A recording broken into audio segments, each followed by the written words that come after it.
Thank you for joining the American Cinematheque online Q&A for Ammonite with actor Kate Winslet and director Francis Lee. Moderating the conversation is journalist Alex Cohen. I would like to thank Neon for making this conversation possible. I'm Gwen Diglis, Deputy Director for the American Cinematheque, and I'd like to invite you to visit our website, americancinematheque.com, where you can find information about our program and how you can support the American Cinematheque by becoming a member and making a donation. Your support is important.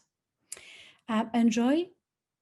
Thank you so much. And it is my pleasure, thanks to American Cinematheque for inviting me this morning, my pleasure to have star Kate Winslet and writer-director Francis Lee with us for this truly stunning film.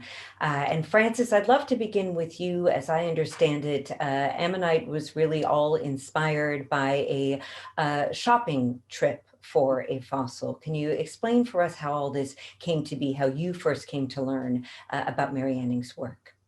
Yeah, hey, Alex, and hello, everybody. Thank you for joining us. Yes, so I first came across Mary Anning when I was looking for a present for a friend. And they really like polished stones and fossils. So I was doing lots of Google searching. And Mary Anning's name kept coming up in these searches. So I started to read about her. And I was instantly struck, mainly by her circumstances. Here was this woman born into a life of poverty, a very working class family, very little access to education, and rose to someone who we would now call one of the leading paleontologists of her generation. And she managed this in such a patriarchal and class-driven society that really kind of struck a chord with me.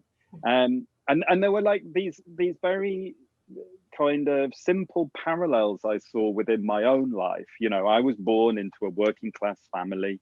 I didn't have this great extensive education. I always knew I wanted to write and direct film, but I just didn't know how you could break into that industry. The industry looked like, you know, it was unobtainable for somebody like me.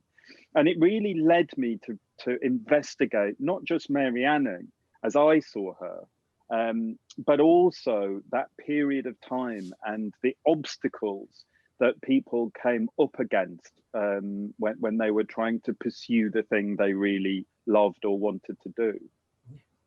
And Kate, it's an interesting opportunity because on the one hand, this is a real person and there is some information that we do have about her. And yet on the other hand, this isn't a historical figure that already there is so much about that people already have an impression of who she might have been. As you delved into this work and learned about her, what surprised you the most? What helped you best understand how to portray her?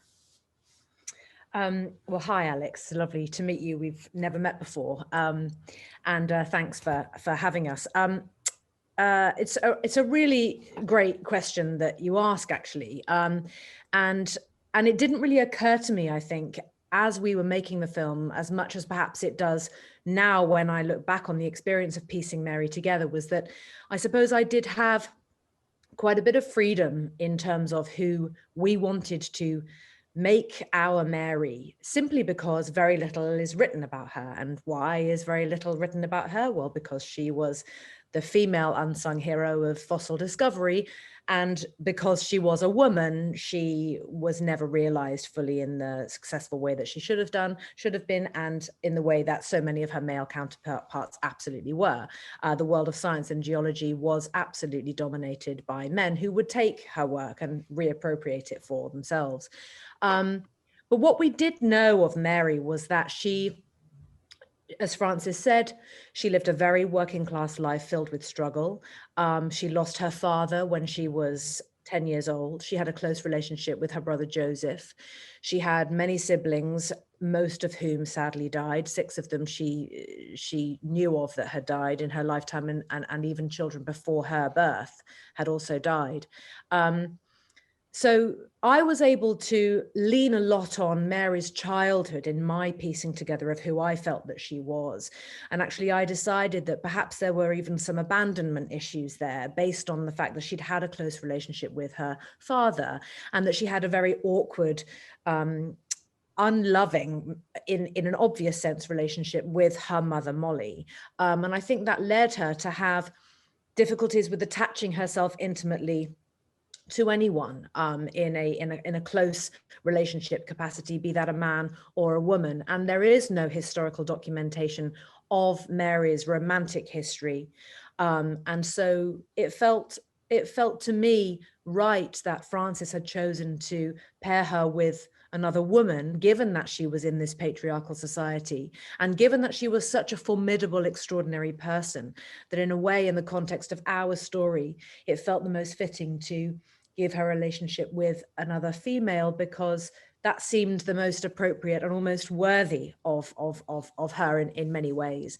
But our Mary, you know, in our story, we do meet her at a time when she's past her prime. And I was very taken by that, you know, because so often when we depict people in historical ways, we will capture them in their absolute sort of, you know, heyday, in their prime. And actually, it was more interesting to me to find this sort of older, more tired, in her 40s Mary, whose body ached when she moved and who had to deal with, you know, the harsh realities of a very tough working life, day in, day out, still making no money. And I found, I don't know, as a sort of a character study, I'd never really done that before. I'd never really immersed myself to the extent that I was able to in this character. And that is largely due to the fact that we did have a little bit of freedom, as you point out. Yeah. And Francis, we were getting a lot of questions here, and we'll turn to many of these from our audience in just a moment about the making of this film. But I'd like to ask you about the writing of it, because one of the things that I found so exquisite about it was how much you were able to reveal in such a concise manner. And one of the scenes that strikes out the most to me early on is the Marchesons at this restaurant, and revealing so much about a relationship with the dinner order, and how, you know, a husband was saying exactly all the things he's going to eat, and my wife will have a plain baked fish. To me, at least, spoke volumes about their history and their relationship. Can you talk a little bit about how you chose the scenes and the words that you chose to reveal so much more about who all of these people were? Yeah, sure. So one of the reasons that I love cinema so much is because it's a visual medium, and I love telling stories with pictures. And one of the things I don't like to do is kind of explain things in dialogue. So what I'm always trying to do when I'm writing is trying to find ways to tell the story without a character coming into the room going, hello, my name is so-and-so, I feel like this, and that is because of this. You know, so I'm constantly looking for ways in which we can figure these stories out and these characters out by their actions and how they interact. And a line of dialogue has to fight very, very hard for its position in my script, because if I can tell the story visually or with other clues, that's what I will push towards. Those are the kind of films that I really personally respond to, and the kind of films that I would like to make. As Kate said, you know, there's virtually nothing written about Mary by her contemporaries. So I always knew I didn't want to write a biopic as such. I wanted to kind of create a story for this woman who had been largely overlooked by history, that felt incredibly respectful, and to elevate her to a position I think she should have had at the time. And so that did give us quite a lot of freedom to explore, as Kate said, the Mary that we created, that we felt was most respectful. I'm very grateful to one of our audience members for sending this question, which I think dovetails quite nicely to Kate Winslet. What were the challenges of playing such a reserved character for you? It's just such a great question, because I mean, when I first read the script, the reason I wanted to do it so much was because I was really terrified about how on earth I was going to put together playing this part. And she's completely different to me. I mean, I'm very animated with my hands, and I, you know, physically, I move my body in quite sort of spontaneous, I don't know, big ways. I'm a mother, I'm affectionate, I'm constantly using my physical self to express my feelings. And Mary uses the backs of her hands or the back of her head sometimes even, or just her hunched shoulders to express very deep feelings. And so for me, those were the most challenging parts of playing this character, trusting the sparse dialogue and knowing that even the simplest of eye gestures would sometimes say so much more than I was familiar with playing as a character. So I had to really try my best to get rid of myself. I mean, I had to truly just, it's very hard to describe. I had to almost quiet my own nervous system and live a different rhythm for the 9 weeks that we were filming. And I had to truly find a place in me that was completely unexplored. And as a parent, as somebody who is so immersed and consumed by my own domestic world, I very much had to set that aside in order to play this part, and that was very, very hard. But there was no other way of doing it. You know, I didn't want to just show up on the day and stand like Mary or not talk like Mary. I had to really build it from my bones, and there was a lot of prep that went into that, and learning how to find fossils in the way that she had done, working in the way that she did, even living a bit like she perhaps may have lived, although nothing like, of course, because she lived a life of such poverty. But I did live alone. I didn't live in the warm, comfortable cast and crew hotel with anybody else. I very much kept separate, and lived in a cottage where the waves would hit the windows of the building and the power would regularly go out. And I would lie there thinking, why am I not in the comfortable crew hotel with the hot shower? But I just had to sort of do whatever I could get for free, in a funny way, in playing this part. I just had to rethink everything in order to try and sort of find this very unknowable character for myself and make her my own. What's so fascinating for me, Alex, with it is that, I know Kate now really well, and, I'm lucky enough that we're friends. And when I watch the film, I just don't recognize one part of Kate, either physically or emotionally, in the character of Mary. It's the most extraordinary, transformative performance. And I feel incredibly blessed that, Kate came and trusted me, because the power of this performance is in the silences, is in what is not said. And that it might not be showy in terms of lots of crying and lots of explanation, but it is so powerful and so unlike the Kate that I know. It's the most extraordinary thing. In fact, one day on set, I only ever saw Kate when she was dressed as Mary with the makeup and the hair and everything. And one day on set, I was doing a rare scene that didn't have Kate in it. And out of the corner of my eye, I could see somebody wandering around the set. And I turned to the first assistant and I said, who's that? Who's that on my set? And he turned and looked and he said, that's Kate. And I just had forgotten what Kate was like as a real person, and that's the power in it. And Kate's absolutely right. The prep that she put in, the weeks and weeks she went out fossiling on those beaches, actually doing the work before the filming, all paid off in the physical and emotional depiction of the character. Yeah. And Frances, I want to go back to a word that you just used, which is trust, which is so evident, especially in some of the more intimate scenes in this film, which I'm wondering if you both might able to discuss in terms of how you built that trust. And Kate, I've also read about some of the revelations that you had about filming scenes of intimacy that came from this experience. And I leave it to you as to who would like to chime in first. I mean, typical. I would just say, firstly, before Kate speaks, that like a lot of prep, as Kate said, and so does Kate. And so we had worked for months and months and months before the shoot, building the character of Mary, as I did with the other actors as well, with Saoirse and the other actors. And through that process, those one-on-one sessions, those conversations, I believe that we built up an understanding of each other and a trust. So when, you know, in the broadest sense, when we came to shoot the film, we'd already been working with each other for a long time and had slowly built that understanding of how we would work together. I think Kate talks much better about those specific moments, I think, that you're talking about than me. So I'll now shut up and let her speak.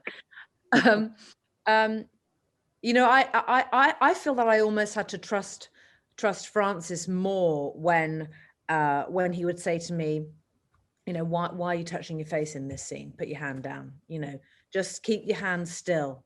Just look at her. No, don't smile, not even a flicker.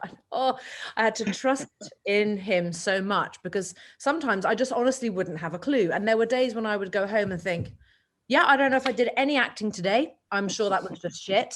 And yeah, people are just going to wonder, what the hell is Kate Winslet doing in this Mary Anning character? She's not even doing anything. So I had to really trust Francis, and it was through that trust, through that relationship, we were able to get to a place where, when it came to the more intimate scenes, we were all included, really. You know, Saoirse and I absolutely talked through the physical structure of those scenes. It's always very important with scenes of an intimate nature that you do sort of choreograph the physicality of the moment, just so the crew understand what they're doing, just so that in particular the cinematographer or the focus puller, so she would know where she would hide, or the boom operator, where they would be and not cast shadows, etc. And really for Saoirse and I, the most important thing for us in those moments was that we were truly embracing and telling the story of Mary and Charlotte in that physical way, because it was so hard won. You know, those sparse moments of connection between the two of them that are, you know, her hand resting on Mary's shoulder just briefly, or a flicker of an eye, or their hands just creeping a little bit closer on that workbench. And yes, it was, you know, it was not a complete, I won't say complete revelation, but I just learned so much about same-sex connection on this film, I suppose, because it was a more intense version of an LGBTQ relationship for me, even though I've played LGBTQ roles in the past. It made me, I don't know, I almost felt a little bit kind of mad at myself that perhaps in the past, when I filmed scenes of a similar nature in a heterosexual love story, perhaps I haven't used my voice as much as maybe I could have done. And that's not to say that I in any way have felt as though I haven't had the opportunity to speak up or say what I feel or what I think. I've always felt quite strong and in control, but it just made me realize that on film, we objectify women like breathing. It's so incredibly automatic. Somehow it's become, you know, even the way we light women in a heterosexual love scene. You know, I look back on certain scenes that I've done in the past, and I think, well, no, I did have my say. I did agree to that. And I was okay with that. Yes, but they did position me by that nice flattering light by the window so that it would make my body look a certain way. And I'm mad at myself now for that stuff. And we didn't have that with Francis, Saoirse, and I. The scene was the scene. We created the scene. It was about a connection, a deep, profound connection between two women who are from completely different lives, who totally fall in love with each other. The fact that they are of the same sex is never dealt with in any degree of hesitation or fear. And that was something that really meant a lot to me, because I feel that films like this one hopefully contribute to normalizing same-sex connection on film in a way that I feel we we perhaps need more. We need more of that, so that LGBTQ stories just drift into the mainstream and we don't necessarily compare the few that do exist. So I just learnt a huge amount, and I'm still learning. You know, I think we all are to a certain extent, particularly now, when we want equality, you know, and we want women to have their voices. And I think, I don't know, I just hope that we were as honest about the relationship between Mary and Charlotte as actors as we could be. It was important to us to be honest. Hear, hear. It's really, sorry, Alex, just to pick up on that point. What I found super interesting when we've been talking about this film, you know, to journalists and what have you, you know, as a queer filmmaker myself, I'm just like always quite surprised when I get asked the question, am I only just going to tell queer stories? Which still feels very odd to me. And I kind of think, well, why not? Why wouldn't I tell those stories about people that are like me? You know, yeah, it's been super interesting. Because nobody ever really asks straight directors if they're only going to keep doing films about straight directors. So I thank you both for those really important, powerful, eloquent answers. I do want to spend some time talking about the technicalities of this film, because there is such masterful technical production here. And we did get, I'm very curious to hear from you both about working with the ocean, which I think, like children and animals, can be very difficult to work with in film. And specifically, we had a question from one of our participants today about filming the sequence on the London dock. So Francis, maybe you'd like to start here about what that was like. Yeah, sure. Well, I'll just come back to the sea because honestly, Alex, I'm no fan of the sea. And one of the reasons I made this film or wanted to investigate this landscape was to try and understand why I don't like the sea. And I got there and we were on the beaches and we were doing all the location recces and I was super excited. And then all of a sudden I realized that the water was by my ankles. And I was like, wait, what's going on? And so naively had not even thought about the tide coming in up the beaches, which would mean that...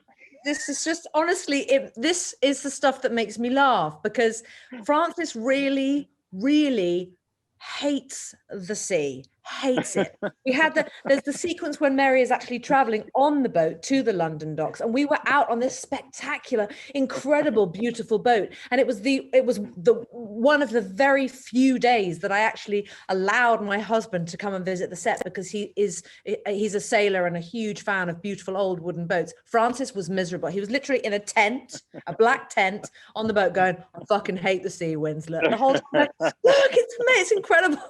So I was really horribly naive that your location would disappear once the tide comes in.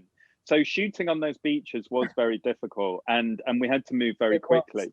Yeah. For the London docks actually was what the biggest challenge there actually were the amount of supporting artists, because you know I've only made 2 films and I'm very used to working with you know, a very, very small number of cast and concentrating on them.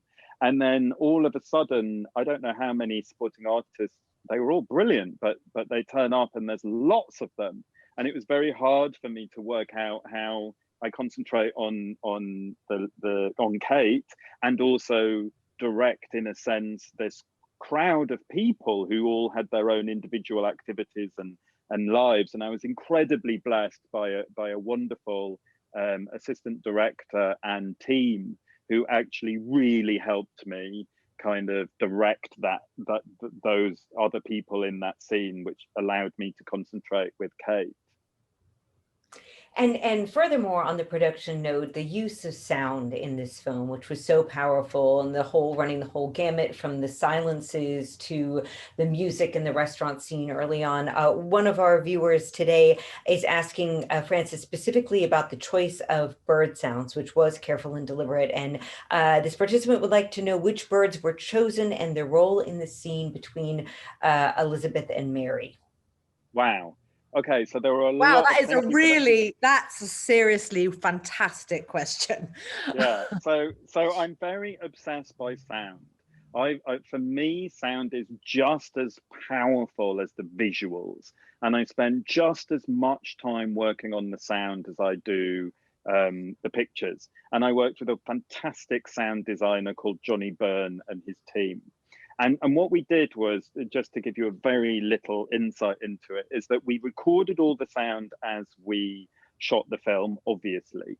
But then Johnny and his team went to all of the locations and recorded hours and hours and hours of atmospheric sounds, including birdsong, winds, the sea, whatever it was.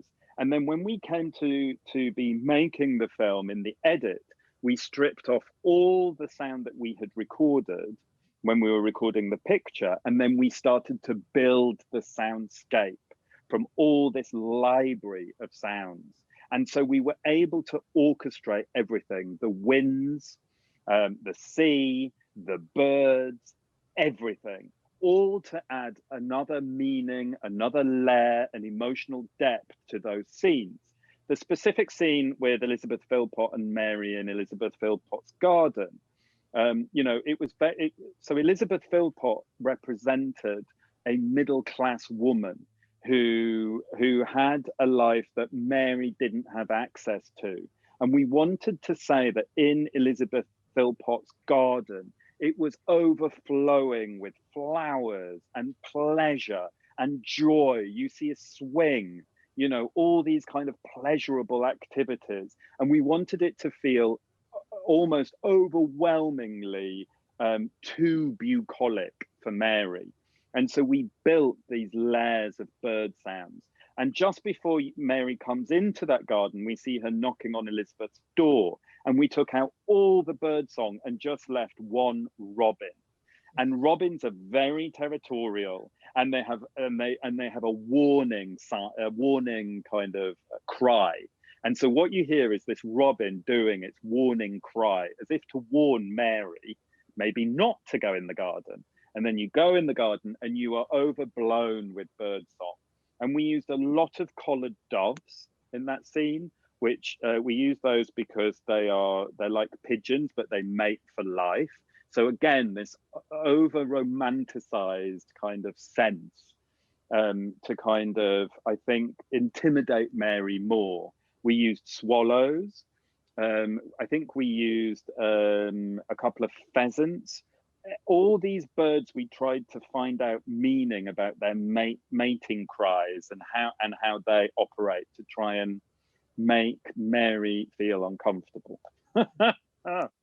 Oh, and a lot of bees to kind of press home this idea of honey and work and all that kind of thing.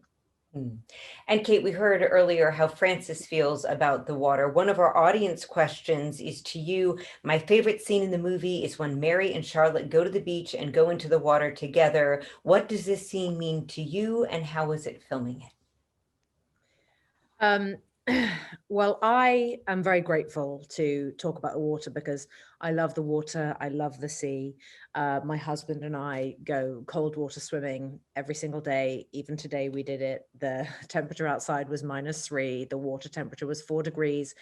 So we're a little bit sort of crazy like that. So I'm very, very happy whenever I'm near the water.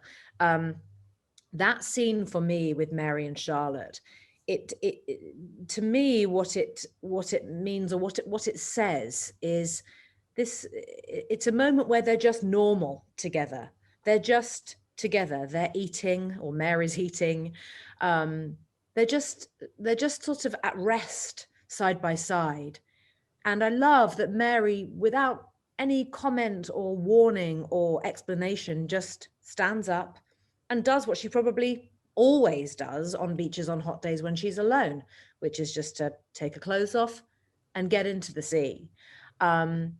What I think is really telling of the journey with Charlotte is that Charlotte makes that choice, being afraid of the water, to go and join Mary, knowing that Mary will scoop her up, take care of her, look after her, and because she wants to share this moment with Mary. It was freezing cold, the water. Saoirse, of course, I'm rather more hardy and physically bigger than Saoirse, who's a slip of a thing with not a shred on her. So luckily we were able to hide. I think she had some sort of wetsuit trousers on or something, but I did not. And I absolutely did have to concentrate quite a lot on just not going, because it was freezing. Francis was in a dry suit with a monitor in the water, and he just went floating off out to sea at some point. So we did have some hilarious moments. But one of the funnier moments for me about that scene when I watch it is all I can think is the number of hard-boiled eggs that I actually ended up burying in the stones, because Mary's eating a hard-boiled egg in that scene. And of course, we filmed it for quite a while. I must have eaten about 14 hard-boiled eggs. And in the end, I was like, Francis, I'm burying it under my feet. So as I'm walking down to the water, little did the audience realize, but I'm in fact walking on tons of eggs that I've hidden. It's so silly, isn't it? Which I think is brilliant. And if I remember right, Mary Anning actually used to take, when she would find things that smugglers had hidden on the beach, she would re-hide them and then tell the poor people in the land where they were. So I love that. It's a little historical parallel. I'm curious, as you mentioned, Kate, you and I have never met. Francis, you and I have never met in the quote unquote real world. And in a film that is so much about intimacy, the need and the importance for human touch and connection, coming out and being seen in a world where, for the obvious reasons, we are so distant and far apart from each other in many ways. I would just love to hear from both of you about how that theme of the film, which you certainly could not have anticipated in making it, how it resonates with you now. I mean, Kate and I were talking earlier, and one of the strangest things for us in this time is that we made this film, and I finished it, I think, about a week before the UK went into lockdown for the first time. And so we've never actually seen this film on a big screen in a cinema, and we've never actually met an audience. So we've never actually been able to talk to people about it or interact with people. And I think, that's one of the most important things as a filmmaker, is you actually want to talk to people about it and see what people think. It's great to talk to journalists, don't get me wrong, but you make films for people. And so you kind of want to get amongst them and have a chat, but and that's been slightly odd not to be able to do that. I think my films are very personal. The two films I've made are both incredibly personal, kind of explorations of emotion and relationships for me. And during this pandemic, I live on my own, and I live very remotely in Yorkshire, up a hill, and so I've felt acutely that lack of touch and that lack of physical connection or emotional connection with people. So for me, this film now feels even more acute and kind of emotional. Yeah, I feel the same way. I mean, because the limited touch and the limited physical connection between Mary and Charlotte is so it's so restrained until the point that they just sort of crack open with emotion for one another. It for me, when I saw the film for the first time, which was, I think, in October of last year on a small laptop, I did feel more emotional than I think I imagined I would when I first saw the film, precisely because this is just the meeting of even heads close together. That sense of being able to feel the warmth of someone's body close to you, and how little we have of that, and how, you know, families are separated, and, you know, we can't see our elderly parents, you know. I mean, it's, you know, to have a film where we see these people really fall in love with each other and really connect and really express themselves physically in the way that Mary and Charlotte are finally able to do. It's a privilege. It's a privilege to be a part of a film like this at a time like this. It really is. Well, it was definitely a privilege to watch Ammonite. It's a privilege to be able to speak with you both, even if it's in this bizarre and virtual way, and to ask questions on behalf of the people who were there as well. And I do hope that we have an opportunity to meet in person, hopefully discussing your next film before far too long. I want to thank you and thank the folks at the American Cinematheque once again for inviting me to participate. Thank you. Thank you, everybody. Thank you very Kate. much. And thank you, Francis, and thank you, Alex, for this terrific conversation. We hope to welcome you all at the theaters when it's safe to do so. We love the experience of the movies on the big screen, and definitely showing Ammonite on the big screen would be amazing. So thank you again for being with us. I'd like to thank the audience for zooming in. If you had not yet seen Ammonite, please do so. Watch it. It's available online.